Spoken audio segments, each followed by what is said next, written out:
지금도 우리 가족은 벚꽃이 필 때를 기다리다 벚꽃이 피면 지는 것을 아쉬워한다. 아버지가 평생을 그리워하던 미호 누나를 생각하면서 사흘 이내 그 집에도 고목이 된 벚나무 한 그루 아직 있지 않을까. 사흘 이내 핀 벚꽃. 상해는 지난해부터 부모님 제사를 합쳤다. 70이 넘은 아내의 몸이 부쩍 힘들어지면서 내린 조치다. 아내는 구부정한 허리를 폈다 오므렸다 하며 주방과 거실에서 젠걸음을 친다. 집안은 온통 고소한 기름 냄새를 풍긴다. 아내는 전을 굽고 상해는 튀김을 했다. 전과 튀김이 완성되었다. 아내는 제상에 놓을 튀김과 전을 따로 한 접시 담아놓는다. 상해는 설거지거리를 챙겨 싱크대에 갖다 놓고 채반에 담긴 새우튀김 하나를 입에 물고 서쪽 창을 본다. 벚꽃이 탐스럽다. 벚꽃잎 몇 장이 바람을 타고 날아와 창가에 앉는다. 늙은 벚나무의 몸통에 핀 흰 무늬도 꽃 같다. 미호. 상해는 지그시 입술을 문다. 아버지는 마지막 숨을 거두면서 미호를 불렀다. 허공을 향해 손을 내밀었다. 간절한 눈빛. 숨을 몰아쉬면서도 아버지 눈엔 간절함이 담겨 있었다. 아버지의 임종을 지키던 엄마는 허공에 내민 아버지의 손을 가만히 잡았다. 아버지는 조용히 숨을 거두셨다. 아버지의 사무제를 지내고 어머니께 물었다. 미호가 누구냐고. 엄마는 그렁그렁 눈물 고인 눈과 달리 미소를 지었다. 잃어버린 내 큰딸이란다. 처음 듣는 말이었다. 어릴 적 아버지는 늘 부재중이었다. 벚꽃이 필 때쯤 돌아온 아버진 온종일 벚나무 아래 의자를 내놓고 앉아 꽃을 바라보았다. 벚꽃가지에 입을 맞추기도 하고 포근히 안아주기도 했다. 벚나무가 마당을 반이나 점령하고 그늘을 드리워도 나뭇가지 하나 베어내지 못하게 했다. 벚꽃이 지고 나면 아버진 또 말없이 집을 떠나셨다. 상해는 벚꽃이 필 때를 손꼽아 기다렸다.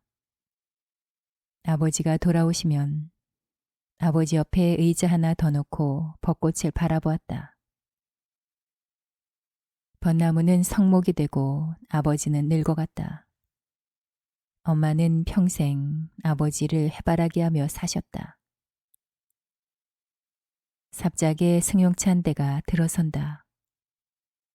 벚나무 아래 멈춘다.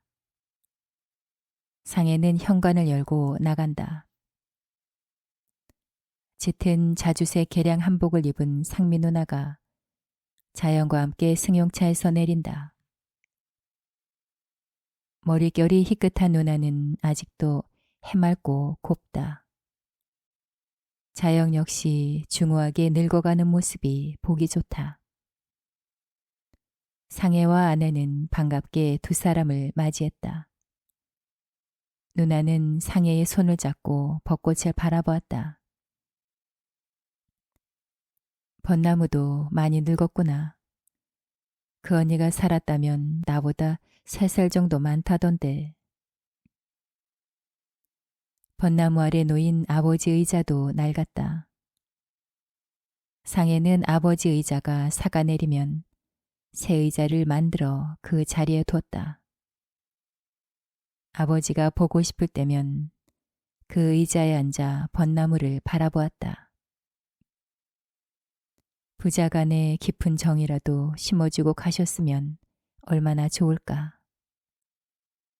아버지의 자리는 늘 비어 있었다. 철이 들면서 어렴풋이 알기는 했다. 아버지는 보찜 장사였다.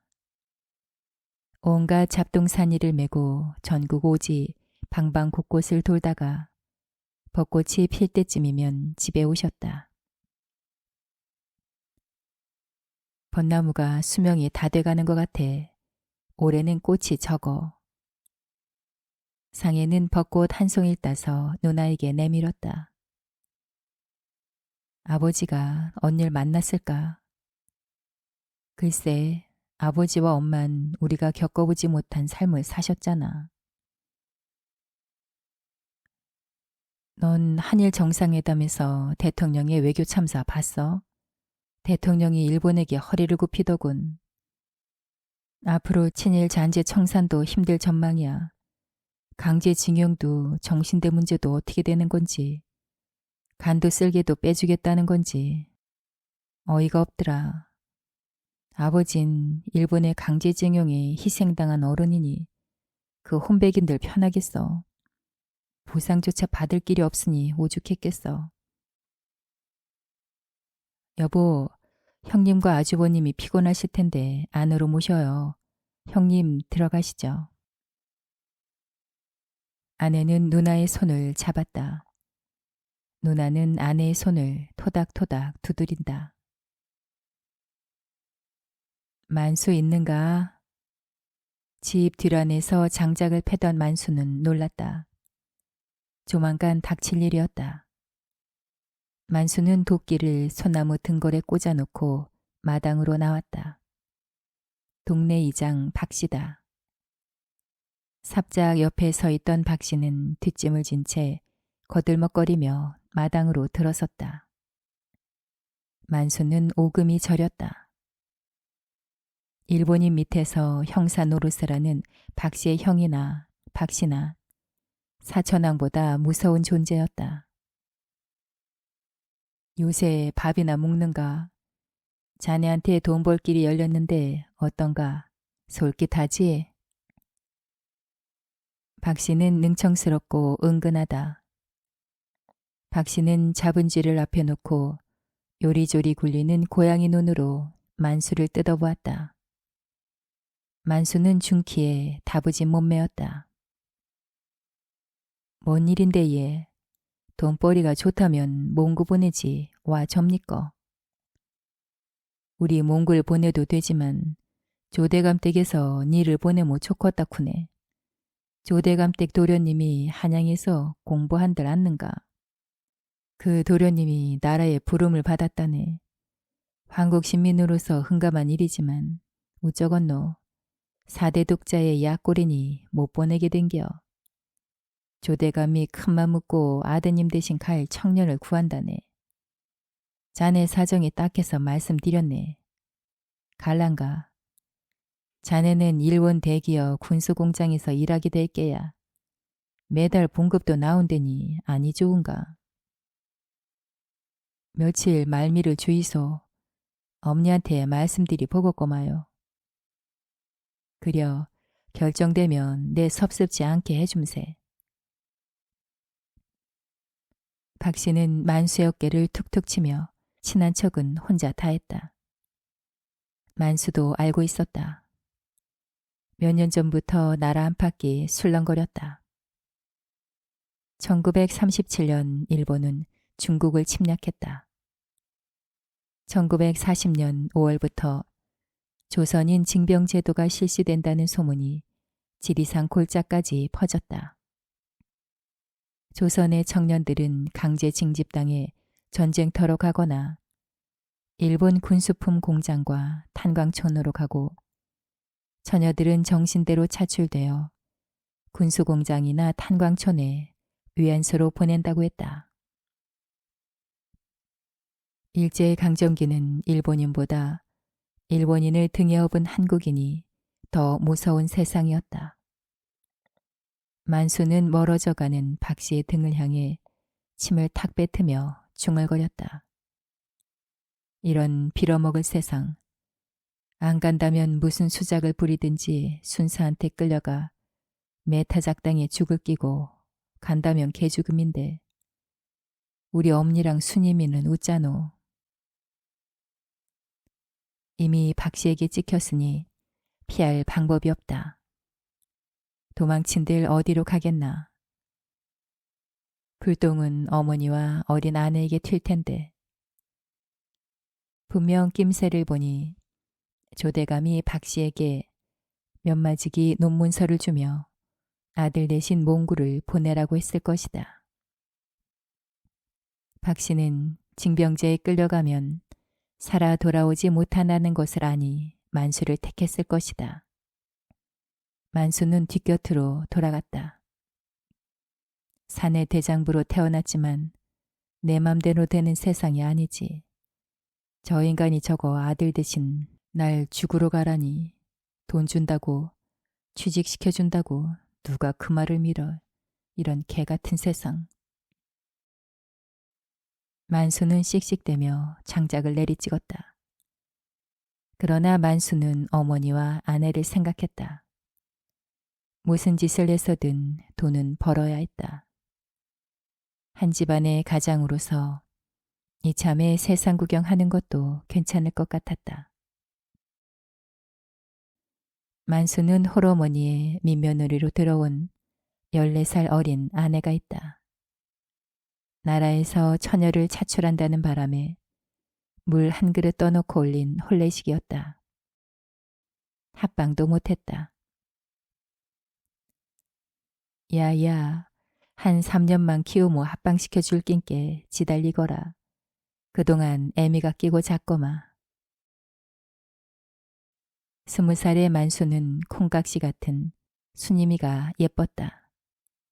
하루빨리 합방하고 싶어 안달이 났지만 어머니는 3년을 기다리란다.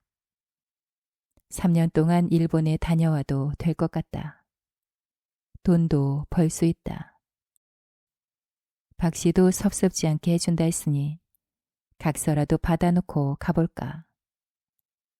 만수는 외아들이라 강제 동원령에 따를 필요가 없다. 군입 때도 면제받았다. 만수가 몇 년 집을 비워도 어머니와 순임은 굶어 죽을 일은 없을 것 같았다. 고부간에 부지런하고 손재주가 좋았다. 고부간에 길쌈도 하고 산나물도 뜯어 팔았다. 예나 지금이나 농촌이나 산골은 부지런한 사람은 산다. 풀뿌리라도 캐먹을 수 있으니 도시 빈민에 비하랴. 만수는 마음을 정했다. 지리산을 떠나는 날이다. 박 씨는 새벽 대바람부터 마루에 앉아 지켰다. 만수가 도망칠까봐 지키는 것이다. 만수는 옷 몇 벌을 싼 보퉁이를 등에 졌다. 등짐 안에는 순임이가 만든 주먹밥이 들어있었다. 이별은 짧을수록 좋다. 엄니 다녀오겠습니다. 순임아 서방님 댕겨올게. 엄니랑 잘 있어. 오매랑 아짐신 걱정 마로. 내가 잘 모실 텐게. 살아서 돌아오게. 봉급은 꼬박꼬박 자네 엄니한테 챙겨드릴 텐게. 천황 배하를 위하는 일인데 가문의 영광이지. 그렇고 말고. 아제 우엄니랑 우리 순임이 잘 부탁합니다. 그럼 내가 돈 벌게 해준 거 잊지나 말게. 박 씨는 생색을 냈고 어머니와 순임은 눈물콧물 바람으로 만수를 배웅했다. 만수와 박 씨는 시장통에 닿았다. 파출소 앞에 군용 트럭이 서 있고 박 형사가 인원 점검을 했다. 덕사면에서 그날 만수랑 같이 동원된 인원은 10명이었다. 20대였고 머슴살이나 소장농의 아들이었다. 이장은 자발적이라고 하나 강제 동원된 사람들이었다. 지주 아들 대신이거나 주인 아들 대신이었다. 그들은 일본 군수품 공장이나 탄광촌에서 일하게 될 것이라고 했다. 만수에게 몽구라는 이름표가 새겨진 작업복 한 벌을 받았다. 만수는 고국을 떠나는 순간 아버지가 준 이름을 버리고 남의 이름으로 살 것을 생각하니 착잡했다. 트럭은 출발했다. 만수는 멀어지는 지리산 천왕봉을 바라보았다. 아홉 봉오리 아래 고를 따라 내려오던 눈길은 실골에 멎었다. 만수는 눈물을 흘렸다. 어머니와 수님을 다시는 못 볼 것 같았다. 덕천강은 도도하게 흐르고 지리산을 품은 산천은 푸르고 아름다웠다. 내 꼭 살아 돌아오리라. 만수는 다짐했다. 어떤 일이 있어도 살아낼 것이다. 남의 나라에서 개죽음은 당하지 않으리라. 이를 악물었다. 부산항에 닿았다. 부산항은 조선인과 한국인들이 섞여 인산인해를 이루었다.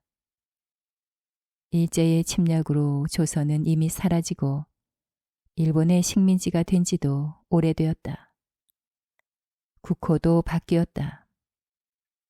대한제국, 지리산 오지에서 살아온 만수에게 그곳은 요지경이었다. 비단 옷을 입은 선비와 칼과 총을 찬 순사들, 서양 옷을 입은 사람들과 보통이를 들거나 매거나 이고 있는 한복을 입은 추레한 사람들이 뒤섞여 있다. 풍경은 낯설고 두려움은 컸다. 양복을 입은 인솔자가 나타났다. 관부 연락선을 탈 것이라 했다. 한반도와 일본 열도를 잇는 전기 연락선이라 했다. 관부 연락선. 일본이 한반도 침략을 하기 위한 수단으로 생긴 배. 수많은 한국인이 징용으로 끌려갈 때도 그 배를 탔고 일본인의 수탈에 농토를 잃고 살 길을 찾아 한국을 떠나는 사람들이 그 배를 탔다. 일본 앞잡이 모집책에 감언이 설에 솟고 만수처럼 다른 사람을 대신해서 온 사람들이 타고 갈 배였다. 더럽고 지저분한 항만에 군용 트럭은 끝도 없이 도착하고 젊은 청년들과 처녀들이 보퉁이 하나씩 들고 잔뜩 겁먹은 얼굴로 트럭에서 내렸다. 그들은 일렬 종대로 줄을 서서 배 타는 출구로 나갔다. 출구를 빠져나오자 비릿한 냄새가 코를 찔렀다. 만수는 코를 막으며 주변을 둘러봤다. 커다란 배가 바다에 떠 있었다. 우리가 타고 갈 배가 저건가 배. 왔다 엄청 크다. 니네 꼭 붙잡아라. 이잡비 뭐 못 찾겄다. 술렁거리는 사람들 틈에서 만수는 처음으로 바다를 보았다. 저기를 헤엄쳐서 건너올 수 있을까? 만수는 덕천강에서 갈고 닦은 수영 실력을 생각했다. 군수품 공장이라지만 강제 노역이나 하겠지.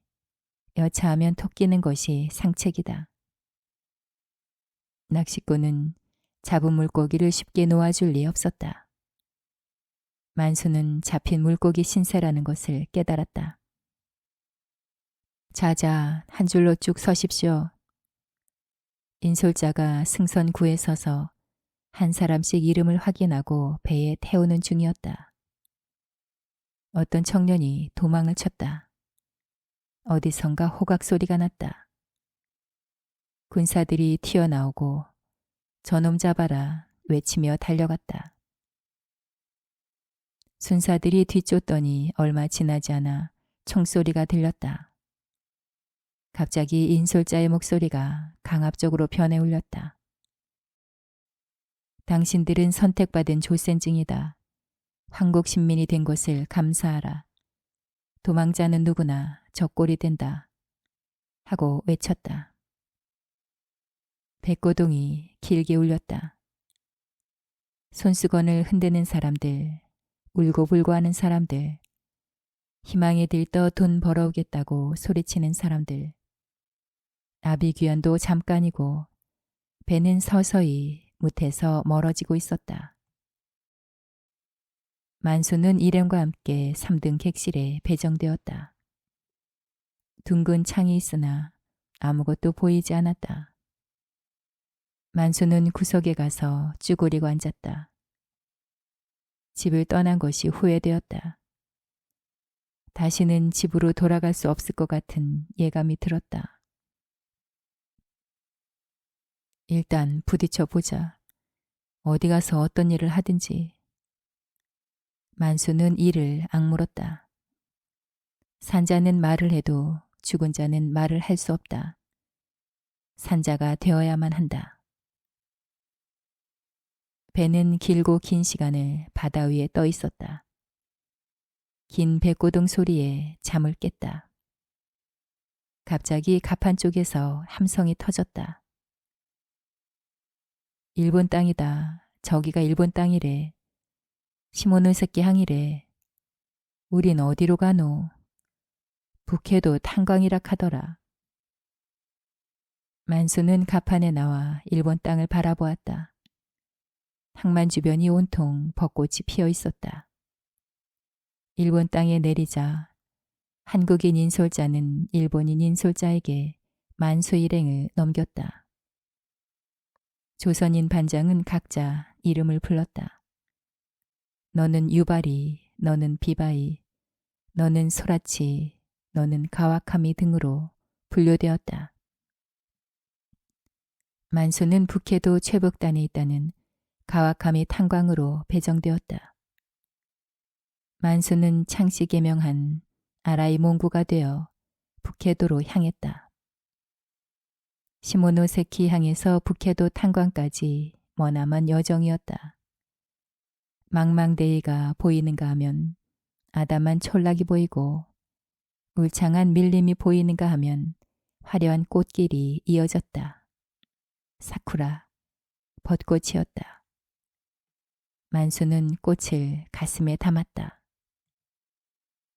그날 아침 만수는 설사를 심하게 했다. 십장 김씨에게 하루만 쉬게 해달라고 부탁했다. 평소 부지런하고 꾀를 부리지 않는 만수를 눈여겨봤던 십장은 파리한 그를 쉬게 했다. 한조가 30여 명이다. 갱도에 들어간 사람 머릿수만 해도 100여 명은 된다. 만수는 다담이 몇 장이 깔린 합숙소로 들어와 누웠다. 어떻게 이곳을 빠져나가나. 여기 있다간 개죽음 당하는 수밖에 없다. 온종일 도시락 하나 받아들고 갱도에 들어가 석탄을 캤다. 살 길은 탈출하는 것인데 방법을 못 찾겠다. 일본 경비병의 삼엄한 감시를 벗어날 방법이 없다. 하루하루가 지옥이다.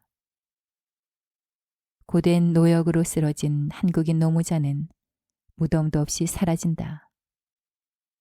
하루에도 여러 명이 목숨을 잃는다. 탈출을 감행했다 잡혀와 총살당하고 구덩이에 던져지는 일도 비일비재했다. 만수는 목침을 베고 설잠이 들었다. 순임이가 환하게 웃으며 손을 흔든다. 만수는 순임에게 달려간다. 얼마나 보고 싶었다고 순임아. 인자 우리 헤어지지 말자. 순임아. 순간 꽝 꽈르르 비몽 사몽간이었다. 천지를 뒤흔드는 폭발음이 들렸다. 화산이 터진 줄 알았다. 이제 죽었구나. 만수는 벌떡 일어났다. 기숙사 창문으로 갱도 쪽을 바라보았다. 갱도에서 검은 연기가 뭉게뭉게 치솟고 사람들이 우왕좌왕 하고 있었다. 갱도가 무너졌다. 갱도가 무너졌다. 사람들이 갇혔다. 사람들이 갇혔다. 만수는 직감했다. 다 죽었구나. 언젠가 해방이 되면 고향으로 돌아가리라. 그 바람 하나로 견뎌온 동료들이 몰살당했구나. 혼란한 틈새를 타고 만수는 본능적으로 합숙소를 빠져나와 달리기 시작했다. 산을 넘고 개울을 건넜다. 낮에는 숨고 밤에는 걸었다. 곰이나 늑대가 출몰한다는 거대한 숲도 겁나지 않았다. 살아야 한다. 살아 돌아가야 한다. 그 생각만 했다. 푹푹 빠지는 눈밭을 걸었다. 눈을 뭉쳐 허기를 달랬다. 북해도는 봄이라지만 밤이 길고 춥고 습했다. 가능하면 탄광촌에서 멀리 가야 했다. 어머니가 소리쳤다. 만수야, 사람은 타고난 사주팔자대로 사는 기다. 호랭이한테 물려가도 정신만 똑바로 차리면 살 길이 있다. 어쩌든지 살아 돌아와야 한대. 환청처럼 어머니 목소리가 들렸다. 이틀 밤낮을 헤매다 허기지고 추워서 풀숲에 웅크리고 앉아 잠이 들었다. 만수야, 일어나거라. 일어나래도. 어머니가 등짝을 탁 때렸다. 만수는 번쩍 눈을 떴다. 그때 저 아래 가물거리는 불빛이 보였다. 만수는 우거진 수포를 헤치고 빛을 따라갔다. 골짜기로 내려섰다. 골짜기를 끼고 불빛을 따라갔다. 눈밭에 구르기도 하고 엎어지기도 하면서 그 집 앞에 닿았다. 만수는 마지막 힘을 짜내 소리쳤다. 누구 없소, 누구 없소. 만수는 쓰러졌다. 여기서 죽는구나. 만수는 의식을 잃어갔다. 얼마나 시간이 흘렀을까. 만수는 부처님 앞에서 나던 향냄새를 맡고 눈을 떴다. 다다미가 깔린 방이었다. 몸을 움직여봤다. 만신이 부서진 것 같았다. 운신을 할 수 없어 끙 앓았다. 화덕의 주전자에서 따뜻한 김이 솟았다. 화덕 옆에 기모노를 입은 노인과 젊은 여자가 다소곳이 앉아 만수를 바라보았다. 만수는 서양 여잔 줄 알았다. 쌍꺼풀 진 눈, 갸름한 얼굴, 햇볕에 살짝 그을린 것 같은 피부색에 큰 키였다. 그녀는 낯선 사람을 구하긴 했어도 두려워하는 눈빛이었다. 젊은 여자가 주전자를 가리키며 마시는 신용을 했다. 만수는 고개를 끄덕였다. 늙은 여인이 다가와 만수를 일으켜 앉혔다. 젊은 여자는 찬물을 마시게 했다. 선하고 따뜻한 눈빛이었다. 만수는 고맙다며 합장을 했다. 만수는 며칠을 알았다. 의식이 오락가락했다. 만수는 식은땀을 흘리며 어머니를 불렀다. 어떤 땐 순이미를 불렀다. 그때마다 노인과 젊은 여인이 다가와 만수를 보살폈다. 달포 정도 지나서야 만수는 겨우 몸을 추슬러 집 밖으로 나올 수 있었다. 외딴 집이었다. 지리산 속에 있는 화전민촌과 비슷했다. 지리산보다 더 높은 설산이 내려다보았다. 만수는 마치 고향에 돌아온 것 같았다. 여긴 어디요? 젊은 여인에게 손짓 몸짓으로 물었다. 탄광촌에서 배운 일본말도 섞어가며 의사 표시를 했다. 여인은 고개를 갸우뚱거리며 무엇을 묻는지 알고자 하더니 드디어 환하게 웃으며 말했다. 사할린. 여기도 사할린이라고. 만수는 한숨을 쉬었다. 가와카미 탄광촌에서 얼마나 떨어졌을까? 그들이 신고하지 않았을까? 만수는 불안했지만 어디로 가야 하는지 길을 몰랐다.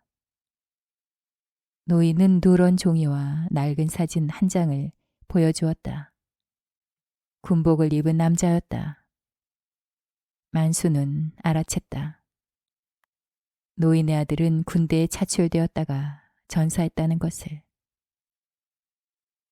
우리는 이누이조, 토모코와 에이코, 본토 사람은 나빠.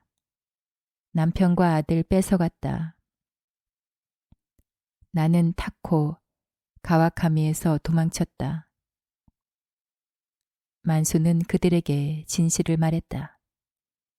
탄광촌에서 한국인 광부를 타코라 불렀다. 눈은 연일 내렸다. 폭설에 갇혔다. 눈이 허리를 넘었다. 희한하게 개울물은 얼지 않았다. 따뜻했다. 만수는 눈을 치우고 온천수에 몸을 담갔다.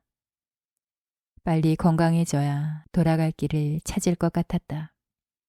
일단 그들과 의사소통만 되면 길을 찾을 수 있을 것 같았다.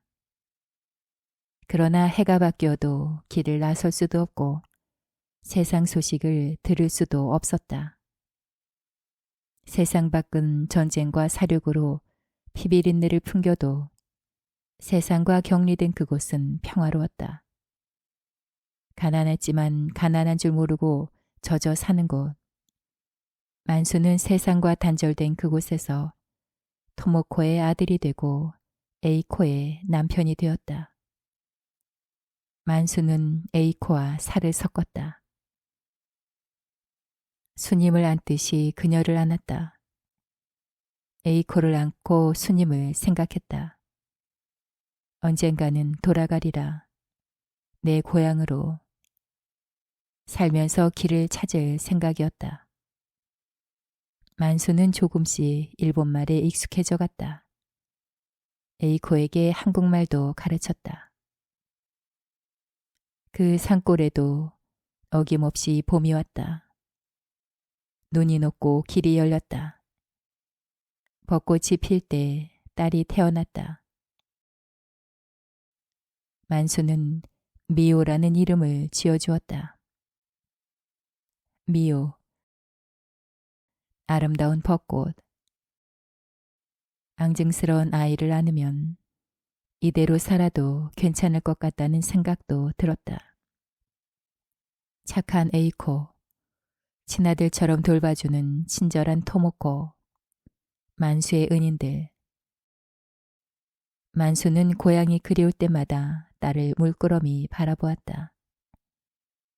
저 보물 같은 아이를 어쩔 거나. 모녀를 데리고 갈 수도 없기에 더 간절한 사랑이었다.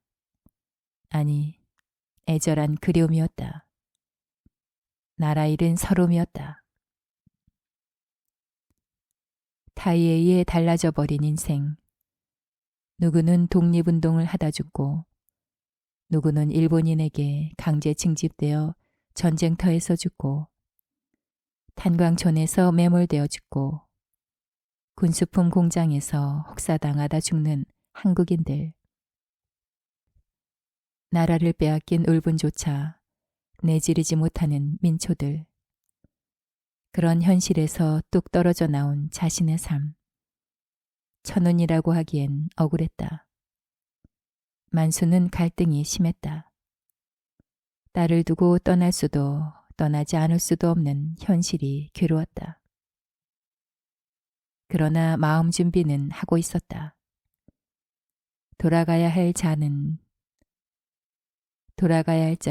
돌아가야 한다는 것. 만수는 몸을 사리지 않고 일을 했다. 농사를 짓고 나무를 해다 쟀다. 살림살이가 포실해질수록 딸이 방긋방긋 웃을수록 귀향의 꿈은 멀어져 갔다. 가끔 노인이 산에서 내려가 세상 소식을 주워왔다. 탄광 소식도 전해주었다. 그때 갱도에 묻혔던 한국인 광부 중 살아나온 사람은 한 명도 없다고 했다. 아라이 몽구도 죽었다. 전쟁은 막바지에 이르는 것 같았다. 일본이 중국을 이겼다거나 가미가제 특공대가 미국 진주만을 공격했다는 소식도 들었다. 그런 날이면 에이코가 술상을 차렸다. 만수는 미우를 무릎에 앉히고 술을 마셨다. 벚꽃 같은 딸을 희롱하며 우리는 모두 일제의 희생자야. 당신도 나도 희생자라고 꺼이꺼이 목 놓아 울기도 했다. 미호가 3살이 되었다. 아바 아바. 한국말을 배운 미호가 그를 부르며 아장아장 걸어왔다. 눈부시게 아름다운 벚꽃이었다. 벚꽃이 필 때 그에게 온 아이는 그가 떠나는 날까지 그의 품에서 까르르 까르르 웃었다. 미호는 아이누족의 후손이라는 에이코를 쏙 빼닮았다. 미호는 일본 아이 같기도 하고 서양 아이 같기도 했다. 딸의 눈동자는 검푸른 바다빛이다. 만수는 미호만 보면 세상 근심이 몽땅 사라졌다. 벚꽃이 질 때처럼 수님의 얼굴도 벚꽃잎처럼 흩어져 가고 있었다. 단란한 가족. 만수는 가슴이 벅차오르는 행복감도 느꼈다. 그러던 차 산에서 내려갔던 노인이 혼비백산에서 돌아왔다. 지진보다 더 무섭고 화산 폭발보다 더 무서운 것이 터졌다는 것이다. 히로시마, 나가사키에 살던 도시 사람들이 떼죽음을 당했다는 것이다. 만수는 직감했다. 일본이 전쟁에서 졌구나. 드디어 때가 왔다. 지금 떠나지 않으면 영영 고국으로 돌아갈 길은 막힐 거다. 1945년 7월을 기점으로 히로시마와 나가사키에 원자폭탄이 터졌던 것이다. 만수는 마음이 급했다. 자칫 미적거리다간 사할린의 발이 묶일 것 같았다. 그때는 에이코와 어린 딸보다 어머님이 기다리는 고국으로 돌아가는 것이 급했다.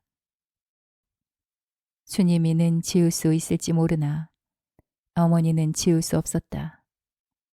청산과부로 만수 하나 바라보고 살아오신 어머니다. 새벽마다 장독간에 정화수를 떠놓고 빌고 있을 어머니. 어머니 덕에 탄광촌 생지옥에서 살아날 수 있었고 사할린 골짜기로 피신하여 살아온 것이리라. 만수는 근방을 돌아다니며 어린 벚나무 한 그루를 파왔다. 햇볕 잘 들고 따뜻한 마당가에 심어놓고 에이코에게 말했다. 나 한국으로 돌아가겠다. 가지마. 여기 살아. 미호랑. 우리 가족이잖아. 에이코가 더듬거리며 말했다. 꼭 돌아가야 해. 갔다가 저 벚나무가 탐스러운 꽃을 피우면 돌아올게. 며칠을 에이코는 울고 미호는 웃었다. 만수는 밤마다 에이코를 다독였다. 당신에겐 미호가 있잖아. 나는 있지 않아. 내 딸을, 당신을 다음에 찾아올게. 당신이 한국으로 나와도 되고 여기 내 주소 적어놨으니 잊지 마. 에이코도 그가 언젠가 떠날 사람이라는 것을 알고 있었다. 토모코 노인은 담담하게 작별 인사를 하며 비축했던 돈을 여비로 챙겨주었다. 가다가 먹으라고 찹쌀떡과 주먹밥을 싸주며 말했다. 내 아들 만수, 너는 내 아들이다. 만수는 노인에게 큰 절을 올렸다. 만수는 보퉁이 하나 등에 메고 집을 나섰다. 아바, 아바. 등 뒤에서 딸이 불렀지만 돌아보지 않았다. 만수는 차마 떨쳐버리기 어려운 부정을 남기고 도망치듯 사할린을 떠났다. 그해 8월 15일 일본 전황은 무조건 항복을 선언했다. 항복 소식이 북해도 전역까지 전해졌다. 탄광촌에 살던 한국인은 만세를 불렀다. 회사 사장은 한국인 본인이 원하면 언제든지 한국으로 돌아갈 수 있도록 선처를 해주겠다고 했다지만 사할린 탄광촌에 억류된 강제 징집당해 온 한국인은 발이 묶였다는 소식을 들었다. 사할린이 승전국 소련의 영토로 편입된 것이었다. 만수도 서두르지 않았다면 영영 나오지 못할 곳이 된 사할린이었다. 일본 열도는 들끓고 있었다. 고국으로 떠나는 한국인의 귀향 행렬은 끊임없이 이어졌다. 만수는 한눈 팔지 않고 길을 찾아 북해도를 벗어났다. 관부 연락선이 오가는 시모노세키항에 닿았다. 항만은 전쟁터를 방불케 했다. 피난 보따리를 이고 진 초라한 사람들, 강제 이주당했던 한국인과 그의 가족들이었다. 남편과 아버지를 잃고 돌아오는 아내와 자식들, 탄광촌이나 채석장에서 목숨 부지를 하고 돌아오는 한국인이었다. 만수는 관부 연락선 3등석 표를 샀다. 노인과 아이코가 찔러준 노잣돈이 없었다라면 밀항이라도 할 생각이었다. 만수는 관부 연락선에 올랐다. 배에 승선하자 숨통이 튀었다. 드디어 집으로 가는구나. 여기저기서 들리는 한국말이 어쩜 그리도 반갑든지 서로 얼싸안고 눈물을 보였다. 나는 살아 돌아갑니다. 외치고 또 외쳤다. 만수는 태평양을 바라보았다. 흑진주 같은 눈빛이 따라왔다. 내 언젠간 너를 보러 오리라. 딸아, 아버지 잊지 마라. 사랑한다, 우리 딸. 만수는 멀어져가는 일본을 바라보았다. 예리한 칼이 가슴을 쭉 긋는 것 같았다. 부두에서 미호를 하는 에이코가 손을 흔드는 것 같았다. 미호, 내 아름다운 사할린의 꽃. 만수는 눈물을 훔치며 손을 흔들었다. 수평선 너머 사할린의 닿기를 바라면서. 배가 부산항에 닿았다. 부산항도 여전히 아수라장이었다. 눈 뜨고도 코 베일 수 있다는 말을 실감나게 했다. 만수는 고국의 산하를 둘러보며 감개무량했다. 지리산 실고를 떠난 지 5년 만이었다. 25살이 된 만수는 세상 보는 눈도 달라졌다. 무슨 짓을 하든지 살아낼 자신이 있었다. 드디어 난 살아 돌아왔어. 엄니, 순이마, 기다려라. 여보, 매를 지을까요?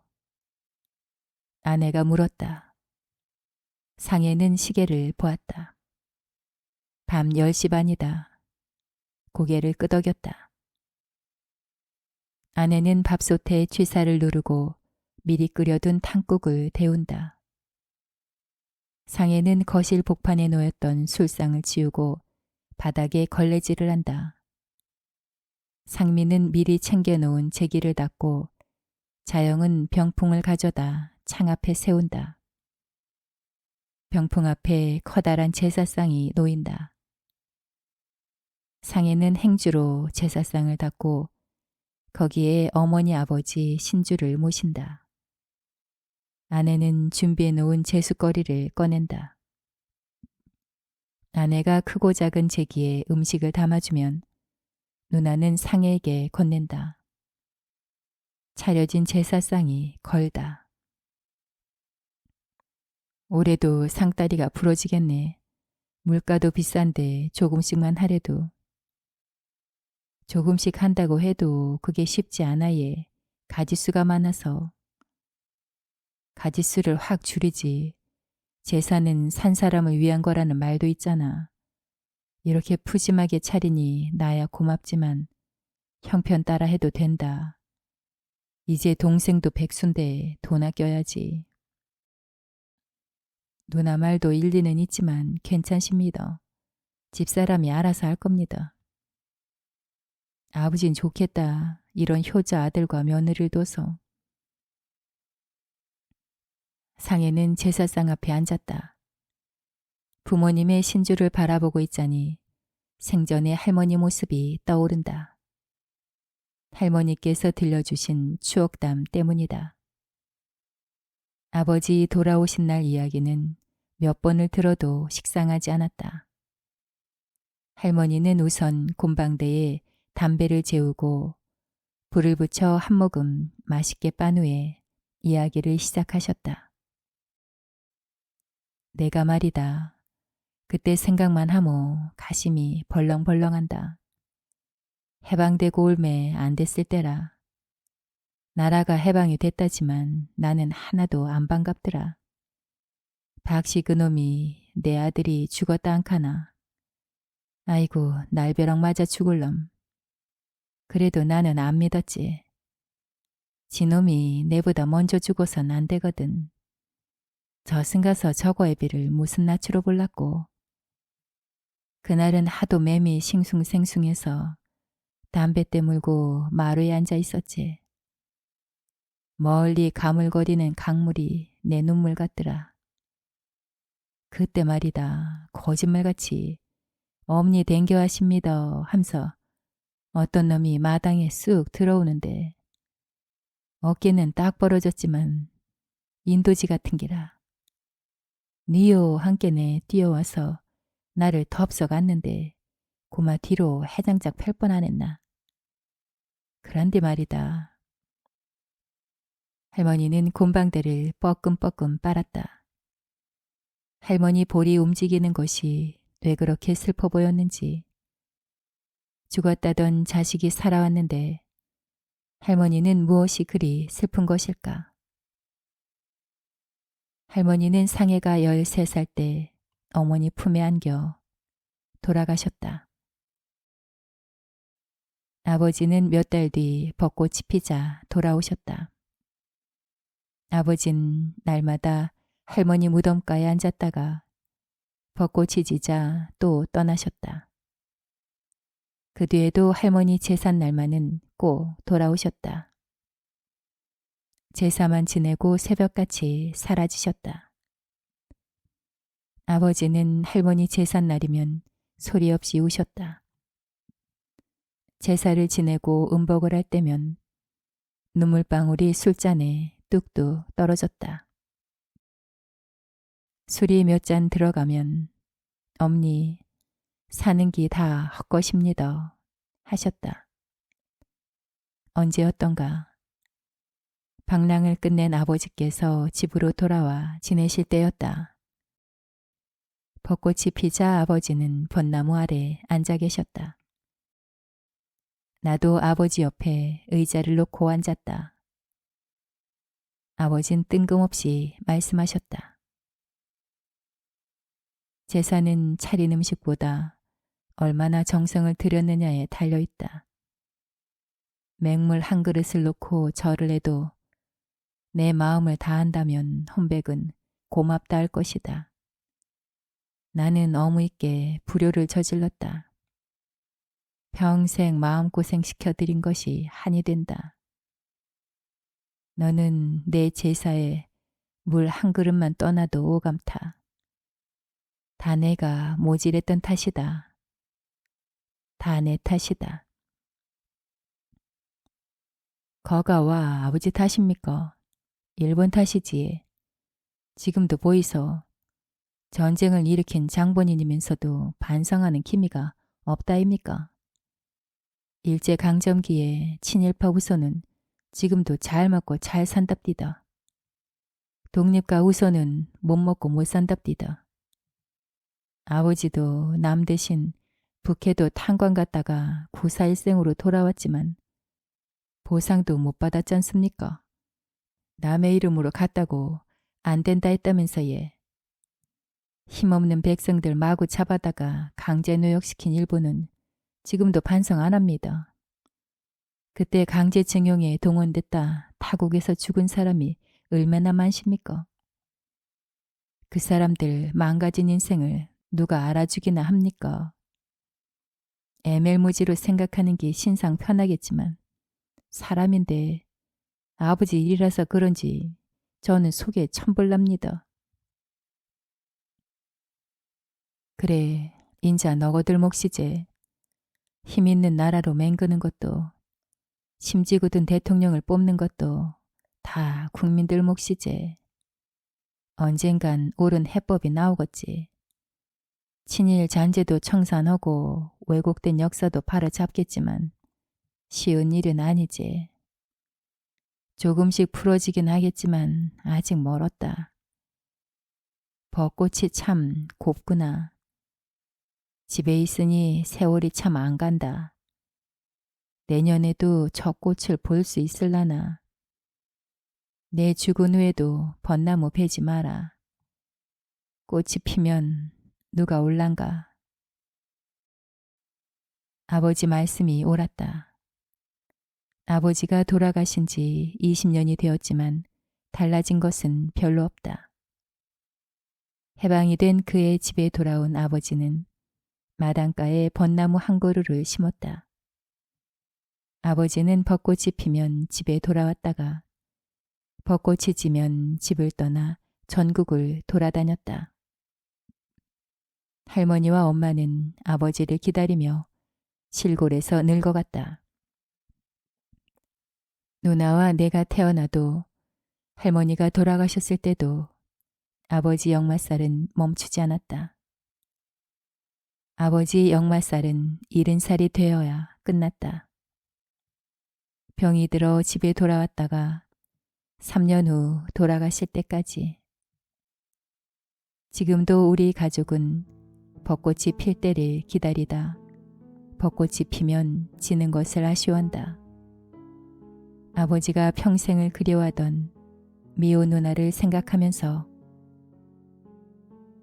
사할린의 그 집에도 고목이 된 벚나무 한 그루 아직 있지 않을까.